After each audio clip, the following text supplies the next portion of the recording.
Moment of force और torque के बारे में। अभी तक आपने डिस्कस किया था translatory effect of the force. जब हम फोर्स लगाते हैं किसी बॉडी पे तो क्या होता है, that changes their positions. Clear. अब हम बात करेंगे टर्निंग इफेक्ट ऑफ फोर्स, मतलब इफेक्ट ऐसा फोर्स जो कि उस बॉडी को रोटेट करने का काम करता है। Because we are doing the rotational chapter, तो यहाँ पे हम फोर्स के उस इफेक्ट को पढ़ेंगे जिसमें अगर हम किसी बॉडी पे फोर्स लगाते हैं तो that body does not displaces from their position. उसमें कोई ट्रांसलेटरी मोशन नहीं होता है। That turn around any axis, एक कोई फिक्स एक्सिस होगी जिसके अराउंड क्या होता है, वो आपका फोर्स मूव करता है, या आपका वो बॉडी है दैट रोटेट। क्लियर। तो इसको अब देखिए, अब हम बात कर रहे हैं टर्निंग इफेक्ट ऑफ फोर्स, मतलब ऐसा फोर्स जो बॉडी को रोटेट कराए। अब आप उसके इफेक्ट को आप समझें तो टर्निंग इफेक्ट ऑफ फोर्स किस पे डिपेंड करता है। अगर किसी बॉडी को अगर हमें रोटेट करना है, फॉर एग्जांपल अगर हम डोर की बात करें तो डोर को अगर हमें रोटेट कराना है, either we have to close और ओपन, तो हमें फोर्स अप्लाई करना पड़ेगा। तो अब जितनी जल्दी, मतलब उसका रोटेशन कम हो या ज्यादा हो, ये किस पे डिपेंड करता है, that depends on the amount of force applied, magnitude of the force, मतलब आप कितना ज्यादा फोर्स लगा रहे हैं, कितना कम फोर्स लगा रहे हैं। एक तो ये चीज हो गई। दूसरा आप देखिए, अब आप फोर्स कहां पे लगा रहे हैं, ये भी इंपॉर्टेंट चीजें हैं। Turning effect of the body में ट्रांसलेटरी मोशन में this is not much more important. अगर किसी बॉडी को हमें मूव करके एक जगह से दूसरी जगह अगर मूव करना है, रखना है, तो हम उसके इंड पे फोर्स लगाएं, उसके बीच में फोर्स लगाएं या उसके किनारे पे फोर्स लगाएं, उसका बहुत ज्यादा इफेक्ट नहीं पड़ता है। But in case of rotational motion हम कहां पे फोर्स लगा रहे हैं, that is the point of discussion. वो हमें समझना पड़ेगा कि हम कहां, आपने अगर डोर का एग्जांपल लें तो आप जो फोर्स अप्लाई करते हैं हैंडल के थ्रू, तो आप कहां लगाते हैं, that is at a far distance from the hinges of the door. Hinges से वो दूरी पे होता है, बिल्कुल कार्नर्स पे होता है और उसके मिडिल पे होता है। अगर आप हिंग्स के पास पे अगर फोर्स लगाएं तो that can not easily move, उसका इफेक्ट अलग होगा। तो एक चीज तो ये हो गया कि हम कहां पे फोर्स लगा रहे हैं वो मायने रखता है, और हम कितना फोर्स लगा रहे हैं, that is the two things are there. तो इसी को बोलते हैं turning effect of the force, और वो किस पे डिपेंड करता है। और एक चीज, टर्निंग इफेक्ट ऑफ फोर्स को ही किस पे कहते हैं, it is also known as the moment of force या टर्क। ये चीज हमारा ये हो गया, आपने एग्जांपल से समझ लिया कि turning effect, moment of force का मतलब क्या होता है कि the turning effect of force, the turning effect of force, इसी का दूसरा नाम है, इसको क्या बोलते हैं, इज कॉल्ड, क्या बोलते हैं, moment of force, is known as moment of force, या इसी को टार्क भी बोला जाता है, और टार्क। मोमेंट ऑफ फोर्स या टार्क किसको बोलते हैं, turning effect of the force को। अब मेन चीज है कि किस पे डिपेंड करता है, इट डिपेंड्स ऑन, ये किस चीज पे डिपेंड करता है, वो चीज हमें मेन इंपॉर्टेंट समझना है। तो पहली चीज हमारा ये डिपेंड करता है मैग्नीट्यूड ऑफ द फोर्स, कितना फोर्स लगा रहे हैं। अगर हम larger amount of force apply करेंगे तो there will be more turning, अगर small amount of force apply करेंगे तो there will be small turning. तो पहला क्या हो गया आपका, the magnitude of the force, first factor on which the magnitude of the force. और कैसे डिपेंड करता है, it is directly proportional to the magnitude of the force. Moment of force किस पे डिपेंड करेगा, मैग्नीट्यूड ऑफ फोर्स पे, and how it depends, it is directly proportional to the magnitude of force. मतलब कि अगर हम large amount of force apply करेंगे तो there will be large turning, और अगर small amount of force apply करेंगे तो there will be small turning. दूसरा, it depends on the perpendicular distance, depends on the perpendicular distance, कहां से कहां तक का, distance of line of action of force, line of action of force from the axis of rotation, from, अभी example से clear होगा, from the axis of rotation. और इसको कितना बोलते हैं? This length is known as, which is also called किस चीज को? द परपेंडिकुलर डिस्टेंस को कॉल्ड लीवर आर्म या मोमेंट आर्म। तो हमने यहां दो चीजें पढ़ी। पहले क्या कि what is the moment of force या टॉर्क क्या होता है? ये होता है turning effect of the force को हम बोलते हैं मोमेंट ऑफ फोर्स या टॉर्क। एक चीज हो गया। ये किस पे डिपेंड करता है? तो पहला factor, it depends on the magnitude of force. How it depends? तो it is directly proportional to the magnitude of the force. अगर हम मैग्नीट्यूड ऑफ फोर्स को इंक्रीज करेंगे तो it will increase, if it decrease तो it will decrease. दूसरा, it depends on the perpendicular distance of line of, एक figure देखिए और इस से अब किसी बॉडी को अगर हम रोटेट करा रहे हैं ऐसे, तो that will rotate about its axis. जैसे अगर हम डोर का एग्जांपल लें तो डोर किसके अक्रॉस रोटेट करता है? उसकी एक्सिस ऑफ रोटेशन क्या होती है? हिंग्स वाली। जो हिंग्स के लाइन के पैरेलल अगर एक कोई लाइन ड्रा करें तो that will be the axis of rotation, वहीं से वो रोटेट करता है।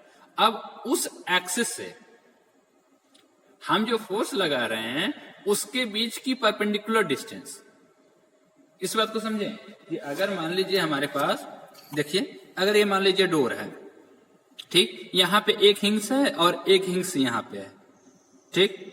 अब मान लीजिए यहां पे इसके हुक्स हैं, यहां से आपके हैंडल्स हैं, क्लियर। ये आपका हैंडल लगा हुआ है और यहां दोनों पे हुक लगा हुआ है। तो अगर इसको हमें ओपन करना है या क्लोज करना है तो we have to push or pull, मतलब हमें फोर्स लगाना पड़ेगा ऑन दिस पॉइंट। तो इस पॉइंट से, और ये आपकी एक्सिस ऑफ रोटेशन हो गई, यहीं से तो रोटेट कर रहा है, तो this is the axis of rotation और ये हमारा पॉइंट है। तो इस पॉइंट से ये भी डिस्टेंस हो सकती है इसकी, इस पॉइंट से ये भी एक डिस्टेंस हो सकती है, लेकिन हमें ये नहीं, इस पॉइंट से जहां पे आप फोर्स लगा रहे हैं इससे इसके बीच की ये डिस्टेंस हम बात कर रहे हैं, perpendicular distance from the axis of rotation से जहां पे आप फोर्स अप्लाई कर रहे हैं, ये चीज हम लेते हैं। और इसको क्या नाम देते हैं? इसी को बोलते हैं लीवर आर्म या मोमेंट आर्म। क्लियर हो गया? तो ये चीज हम बात कर रहे थे कि moment of force depends on the two factor, पहला मैग्नीट्यूड ऑफ फोर्स, दूसरा परपेंडिकुलर डिस्टेंस, या तो आप सिंपल बोल सकते हैं कि it depends on the lever arm, length of the lever arm. अगर length of the lever arm ज्यादा होगा तो टर्निंग इफेक्ट ज्यादा होगा, we can easily move it. आप समझ सकते हैं कि अगर आपके हैंडल जो है बिल्कुल अगर हुक्स के पास में हो, हिंग्स के पास में हो, तो उसको रोटेट करना उतना आसान नहीं होगा जितना कि अगर वो आप दूर रखें, बिल्कुल कार्नर से आगे तो आप रख नहीं सकते, तो इसलिए हम किनारे पे मैक्सिमम डिस्टेंस पे उसको हैंडल को यूज करते हैं। तो ये हो गया which is called lever arm या मोमेंट आर्म। तो ये हो गया। अब हम बात करते हैं इसके फार्मूले के लिए और इसके एक्सप्रेशन के लिए। तो एक इसकी एक्चुअल डिफिनेशन क्या है वो चीज हम लिख लें कि व्हाट इज द डिफिनेशन। अगर आती है कि मोमेंट ऑफ फोर्स या टॉर्क की डिफिनेशन क्या है, तो वो चीज हम बात कर रहे हैं। इसकी डिफिनेशन की हम बात कर रहे हैं, मोमेंट ऑफ फोर्स की। ये तो हम बेसिक कॉन्सेप्ट को समझ रहे थे। इसकी डिफिनेशन क्या है, इसको कैसे लिखेंगे, वो चीज हम लिख लेते हैं। तो पहले हम वर्ड लिख लेते हैं, फिर उसके बाद आप फिर से एक्सप्लेन करेंगे। तो ये क्या है? द मोमेंट ऑफ फोर्स, हम मोमेंट ऑफ फोर्स पढ़ रहे हैं। The moment of force, the moment of force, force और टॉर्क दोनों एक ही चीज है। Torque is the turning effect, is the turning effect of the force, turning effect of the force किसके about?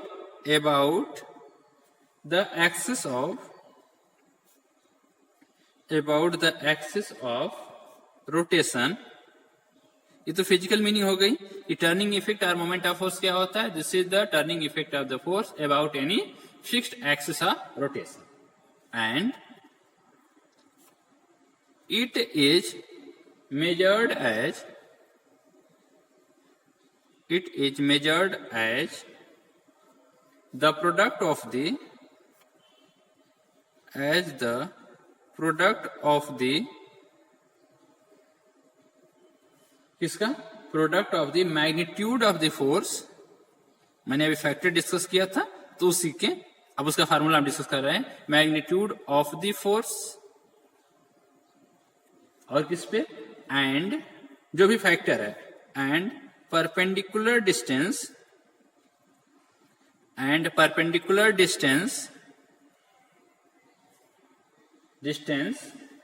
between the line of action of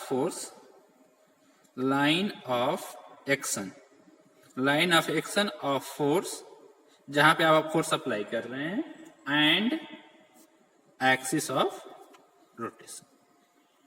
ये minimum distance भी आप होती है इन दोनों के बीच की ये चीज। अब इसको एग्जांपल, जैसे मैंने स्केल वाला एग्जांपल लिया था, वैसे हमारे पास अब इस फिगर पे आते हैं, फिगर को समझते हैं। ये हमारे पास कोई एक रिजिड बॉडी है, हम रिजिड बॉडी की बात कर रहे हैं। ये पॉइंट O है और इससे पास होता हुआ एक एक्सिस है जिसके अक्रॉस इसको हम ऐसे ऐसे, देखिए यहाँ पे हम फोर्स लगा रहे हैं ना, तो ये आपको ये ओमेगा आप मान सकते हैं, एंगुलर वेलोसिटी है, जैसे ये इसके अक्रॉस रोटेट कर रहा है अबाउट दिस एक्सिस। तो अब इसको रोटेट करने के लिए we have to apply the force.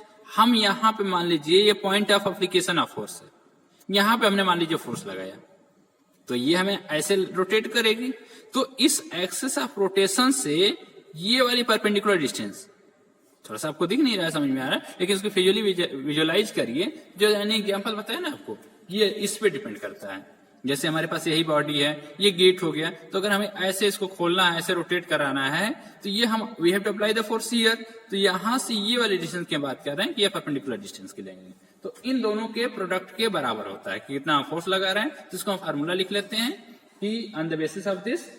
अब देखो, अगर हमारे पास ये पॉइंट, फिगर को देख लेते हैं फिर इसको, ये हमारा point of axis of rotation है, and this is the point of application of line है, line of action of the force. तो इससे बीच की डिस्टेंस, ये परपेंडिकुलर डिस्टेंस अगर d है, और अगर उस पर आप फोर्स F लगा रहे हैं, तो what will be the expression for the moment of force R torque. तो चलिए उसको लिख लेते हैं, therefore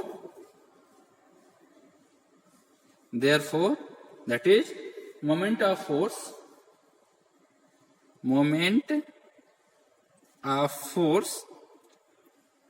या टार्क,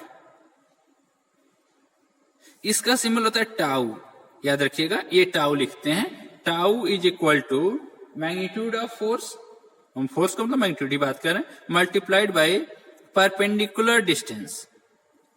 ठीक, किसके किसके बीच की, आप लिख सकते हैं बिटवीन एक्सिस ऑफ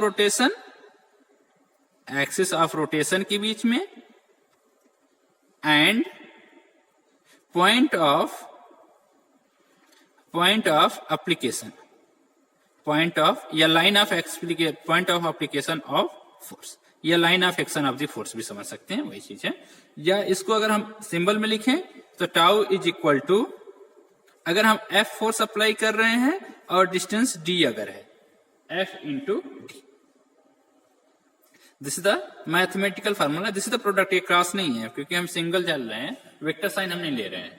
ठीक, तो ये हो गया F into D, tau is equal to, vector notation अगर होगा तो हम इसको पढ़ लेते हैं। इसके वेक्टर नोटेशन को भी हम आगे डिस्कस करेंगे, यहाँ पे अभी हम नहीं देख रहे हैं। इसका वेक्टर नोटेशन है तो वहां पे हम इसको अच्छे से समझेंगे। मैथमेटिकल फार्मूला इसका इन वेक्टर फॉर्म, यहाँ तो हम स्केलर फॉर्म में चल रहे हैं, फोर्स को हमने एज ए स्केलर यहाँ लिया है, मैग्नीट्यूड की बात कर रहे हैं, और डी डिस्टेंस हमने लिया, डिस्टेंस इज स्केलर, और ये फोर्स भी मैग्नीट्यूड की बात कर रहे हैं, तो इसका मतलब स्केलर है। अभी हमें स्केलर की तरह इसको ट्रीट कर रहे हैं, आगे हम पढ़ेंगे तो अलग की बात होगी।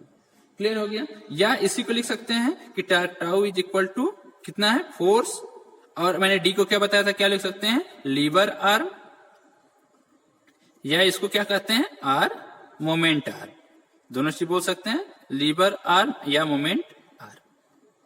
ठीक, ये चीज होगी, this is the expression for this. अगर हम इसकी यूनिट और वो सब चीजें बेसिक चीजें हैं, यूनिट की अगर हम बात करें तो फोर्स की यूनिट क्या होती है, न्यूटन, और इसका क्या होता है, डिस्टेंस है तो मीटर होगा, तो newton metre in SI system. ठीक, टाउ की यूनिट जो हो जाएगी ये न्यूटन मीटर, और इसका डायमेंशनल फार्मूला आप निकाल सकते हैं।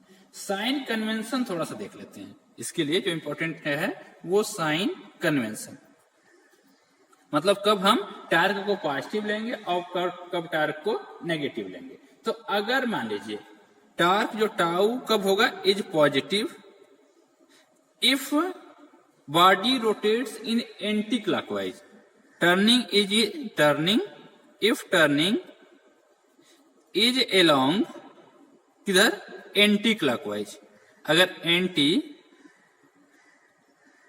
क्लॉकवाइज, अगर बॉडी एंटी क्लॉकवाइज ऐसे रोटेट कर रही है तो हमारा टार्क क्या होगा, पॉजिटिव, और अगर क्लॉकवाइज ऐसे रोटेट कर रही है तो टार्क क्या होगा, negative. And torque will be negative कब, if turning is along clockwise. अगर टर्निंग क्लॉकवाइज है तो हम नेगेटिव लेंगे, और अगर एंटी क्लॉकवाइज है तो we will take as a positive. Topic हम पढ़ने जा रहे हैं प्रिंसिपल ऑफ मोमेंट्स। ये बहुत ही इंपॉर्टेंट चीज है और हमारे डेली लाइफ में हम इसको बहुत सारे यूज करते हैं। जैसे हमारे स्विंग का कॉन्सेप्ट हो गया, जैसे हम होता है ना जो झूला दोनों तरफ झूलते हैं, वो वाला हो गया, आपके तराजू का जो कॉन्सेप्ट हो गया। तो इन सब चीजों में प्रिंसिपल ऑफ मोमेंट्स ही काम करता है, एंड दैट बेसिस हम उस पर वर्क करते हैं, उसका कंस्ट्रक्शन उसी पे बेस्ड होता है। तो so many things are there. उसी चीज को हम पढ़ेंगे कि प्रिंसिपल ऑफ मोमेंट्स, और this is related to the rotational equilibrium. Rotational equilibrium का मतलब क्या समझते हैं कि जब बॉडी, मान लीजिए अगर हम तराजू की बात करें तो ये तराजू ऐसे इधर आपका है, ऐसे ऐसे वेट होता है, तो यहाँ पे तो फ्रॉम दिस इसको रोटेट करना है, इस पॉइंट से इस पॉइंट को बोलते हैं पिवोट। जहां से कोई बॉडी एक्सिस भी बोल सकते हैं, तो एक एक्सिस की बात होती है, बड़ी सी चीज है एक्सिस ऑफ रोटेशन, और जिस हिंग्स होता है जैसे, तो वो हिंग्स को हम पिवोट भी बोल सकते हैं। तो यहाँ पे एक फिगर भी आप समझिए, ये मान लीजिए कि आपका पिवोट है और इस पे कोई आपका ऐसे एक थिन रॉड रखी हुई है। अब इस पे क्या, एक इधर हमने वेट लगा दिया, एक इधर वेट लगा दिया है, तो क्या होगा, अगर मान लीजिए ये वेट ज्यादा है तो ये बॉडी जो आपका रॉड है ये इधर की तरफ ऐसे घूम जाएगा, और अगर मान लीजिए अगर ये वेट ज्यादा है तो ये ऐसे चला आएगा, और अगर दोनों वेट बराबर हैं और ये इक्वल डिस्टेंस पर अगर लगाए गए हैं तो बिल्कुल आपका जो ये थिन रॉड है ऐसे रहेगा। इस बात को समझ रहे हैं? तो इस चीज को ही हम प्रिंसिपल ऑफ मोमेंट, ये कैसे काम करता है, इसके लिए कौन सा प्रिंसिपल इसके अंडर होता है, वो चीज हम पढ़ेंगे। तो हम सबसे पहले बात कर रहे हैं कि अगर हमारे कोई बॉडी रोटेशनल इक्विलिब्रियम में हो तो क्या होगा। रोटेशनल इक्विलिब्रियम मतलब ये बिल्कुल ऐसे है, तो या तो कब रोटेशनल इक्विलिब्रियम में होगी, both of the condition is there, कि when the body will be in rotational equilibrium, या if the body is in rotational equilibrium, then what's happening there. तो सबसे पहले हम देखते हैं कि what is the principle of moment. इसके स्टेटमेंट को आपको याद रखना है, एज इट इज, ये इंपॉर्टेंट है स्टेटमेंट कि when a body is in rotational equilibrium. Rotational equilibrium का मतलब आप समझ गए क्या, कि बॉडी अब कोई न तो ये क्लॉकवाइज रोटेट कर रही है न तो एंटी क्लॉकवाइज। रोटेशन दो ही हो सकता है, या तो क्लॉकवाइज या एंटी क्लॉकवाइज। तो इक्विलिब्रियम में बॉडी, जैसे आपने ट्रांसलेटरी इक्विलिब्रियम पढ़ा है, ट्रांसलेशनल इक्विलिब्रियम, उसमें क्या होता है, बॉडी मूव नहीं करती है, ना तो आगे ना तो पीछे, बैक एंड फोर्थ, या तो वो चीज आपका ट्रांसलेटरी इक्विलिब्रियम होता है। अब हम बात कर रोटेशनल इक्विलिब्रियम की, तो जब कुछ, कब कहेंगे कोई बॉडी रोटेशनल इक्विलिब्रियम में, जब वो रोटेट ना कर रही हो। तो वही कॉन्सेप्ट है कि when a body is in rotational equilibrium, then the sum of clockwise moment.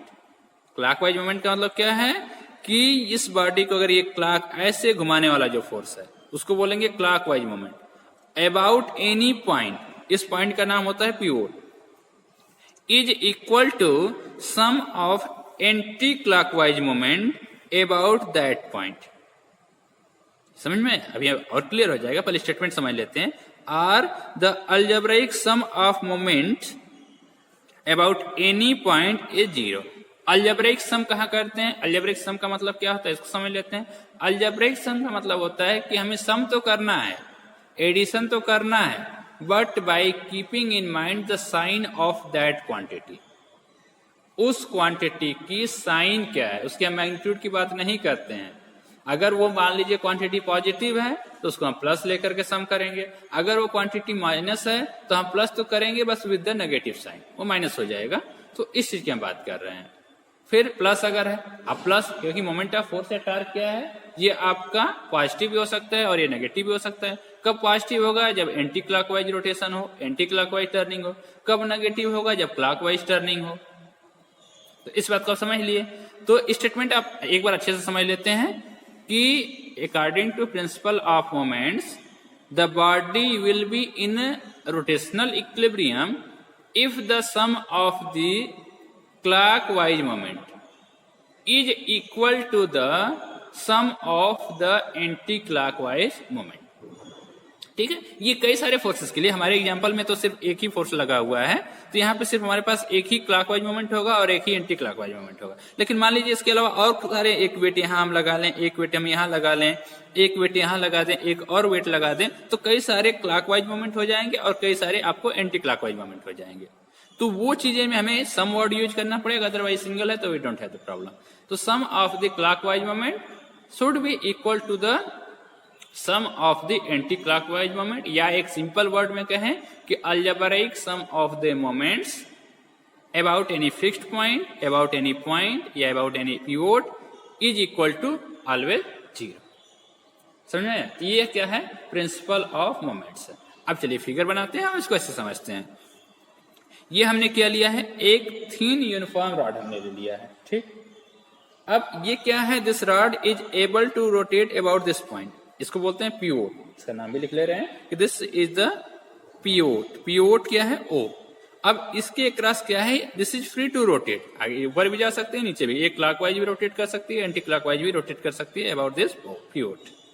ठीक, अब हम क्या कर रहे हैं? इसके दोनों एंड पे, कर्नल पे हम क्या कर रहे हैं? वेट अप्लाई कर रहे हैं। यहाँ पे हमने M1 मास अप्लाई किया और यहाँ पे M2 मास अप्लाई किया, और इनकी डिस्टेंस फ्रॉम द पिवोट क्या है?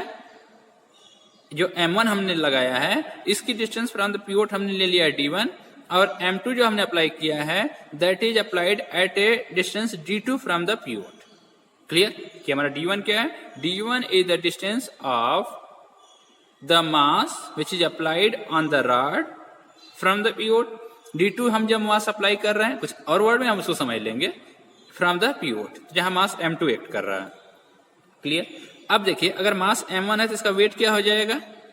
M इंटू जी होता है वेट इज इक्वल टू, तो यहाँ M1G हो जाएगा, यहाँ पे वेट कितना हो जाएगा? M2G। अब देखिए, ये जो वेट है this is the force, weight और फोर्स तो एक ही चीजें होती हैं, बट ये क्या होता है? This is due to the gravity, और ये क्या होता है? Normal force. तो ये फोर्स जो आपका होगा, यही फोर्स तो इसको रोटेट कराएगा। अगर मान लीजिए ये हल्का है, ये लाइट है, तो ये इधर आएगी ना बॉडी, तो ये रॉड जो होगा ये this will move along this, ऐसे मूव करेगा। ठीक, तो ऐसे अगर मूव करेगा means some force is applied there, turning effect of force is there. तो ये F1 मैंने मान लिया कि वो वेट M1 के बराबर है, वो M1G है।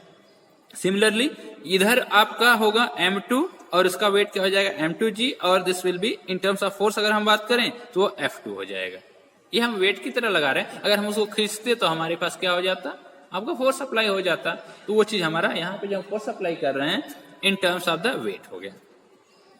अब चलिए, ये तो हो गया। अब थोड़ा सा इफेक्ट देख लेते हैं। ये जो मास M1 है इसकी टेंडेंसी क्या होगी? इधर किसको रोटेट कराएगा? अगर मान लीजिए कोई रॉड है तो इस पे अगर आप इधर फोर्स लगाएंगे तो इसकी टेंडेंसी ऊपर तो जाएगी नहीं, ऐसे तो इसको रोटेट कराएगा नहीं, ये इसको रोटेट करेगा, ये नीचे की तरफ ही तो लाएगा। तो देखिए मैंने एरो से दिखाया है कि इसकी टेंडेंसी क्या है? इस बॉडी को इधर रोटेट करा रहा है, और इसकी टेंडेंसी क्या होगी? जब इधर आप वेट लगाएंगे तो ये ऊपर तो ले नहीं जाएगा, इसकी टेंडेंसी होगी कि ये इसको इधर रोटेट कराएगा।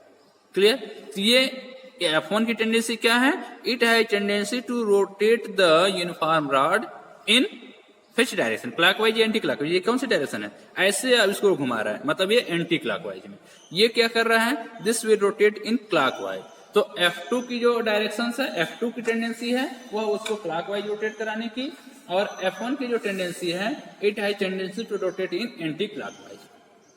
अब क्लियर हो गया। अब हम कॉन्सेप्ट पढ़ते हैं, मोमेंट को पता कर लेते हैं कि what is the moment about point O। तो हम पहले बात कर रहे हैं एंटी क्लॉकवाइज मोमेंट, F1 की हम बात कर रहे हैं। तो फर्स्ट हमारे पास है एंटी क्लॉकवाइज मोमेंट, हम एक्सप्रेशन पता कर लें। तो हमारे पास है एंटी क्लॉकवाइज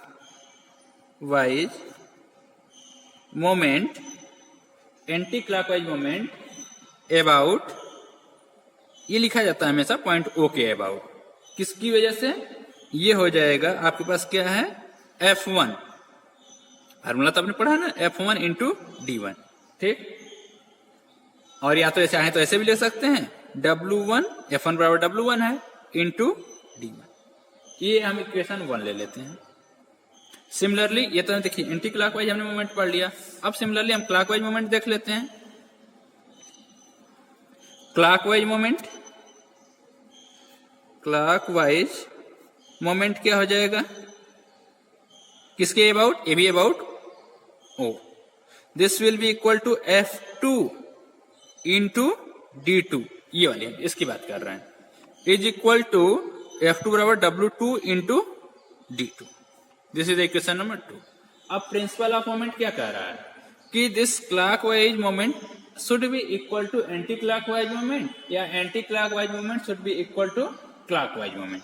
तो फ्रॉम द प्रिंसिपल ऑफ, इसको स्टेटमेंट में लिख लिया, फ्रॉम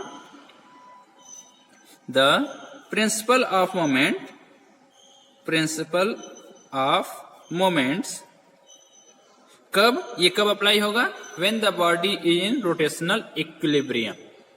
अब ये बिल्कुल ऐसे हो, ये ऐसे कब होगी, जब this is equal to this. तो from the principle of moment in rotational equilibrium, अगर रोटेशनल इक्विलिब्रियम है नहीं है तो ये आपका वैलिड नहीं होगा। Rotational equilibrium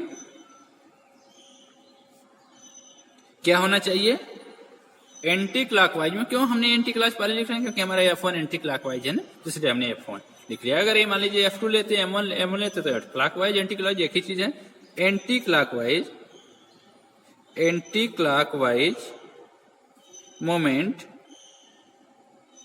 is equal to clockwise moment, यही हो गया। अब इसके हम वैल्यूज को रख ले रहे हैं।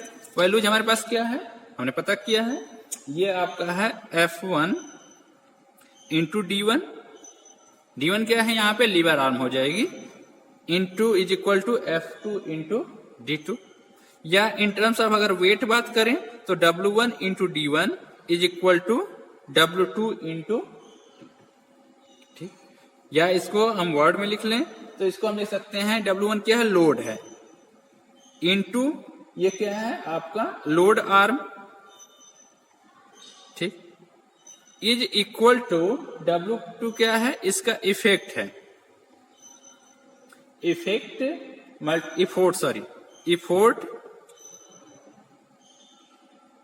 इफोर्ट मल्टीप्लाइड बाय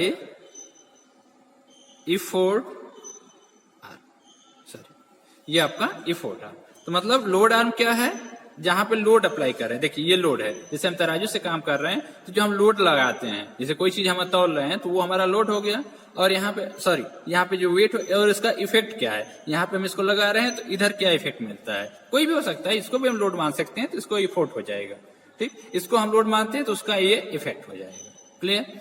तो आपका मेन फार्मूला आपका ये भी मिल गया कि इसको बोलते हैं लोड मल्टीप्लाइड बाय, या तो हम कह सकते हैं कि clockwise moment is equal to anti clockwise moment, या anti clockwise moment is equal to clockwise moment, एक तो उस टर्म में हम बोल सकते हैं, या इन टर्म्स ऑफ अगर हम लोड आर्म और इफोर्ट आर्म के बारे में बात करें तो ये लीवर में आपने पढ़ा होगा, लीवर में जब हम पढ़ते हैं लोड है, इफोर्ट है, फल्क्रम है, ये सब चीजें होती हैं, ये लोअर क्लासेस आपने क्लास 9th 10th में पढ़ा होगा, तो वो चीज हम यहाँ डिस्कस नहीं करेंगे मोर डिटेल में। तो हमारे पास ये हो गया कि प्रिंसिपल ऑफ मोमेंट्स क्या कहता है कि load multiplied by load arm is equal to effort multiplied by effort arm, और इसी को this is also known as lever principle, इसी को लीवर प्रिंसिपल भी बोलते हैं। किस प्रिंसिपल को, प्रिंसिपल ऑफ मोमेंट्स को। और प्रिंसिपल ऑफ मोमेंट्स क्या है, algebraic sum of the moments of force should be equal to 0। यहां हम क्लॉकवाइज और एंटी क्लॉकवाइज की बात ही नहीं करेंगे। तो जैसे मान लीजिए क्या है, इसको हम इधर ला लें तो दिस विल बी 0, और एक उसमें पॉजिटिव है एक नेगेटिव है, तो इस वजह से क्या हो गया, algebraic sum of the moments is equal to 0। तो ये चीजें हो गई, ये हमने सिंगल फोर्स लिया था, इसके बाद हम और भी फोर्सेस ले सकते हैं, डबल फोर्सेस के लिए हम बात कर सकते हैं। तो ये चीज हो गया, this is total about that.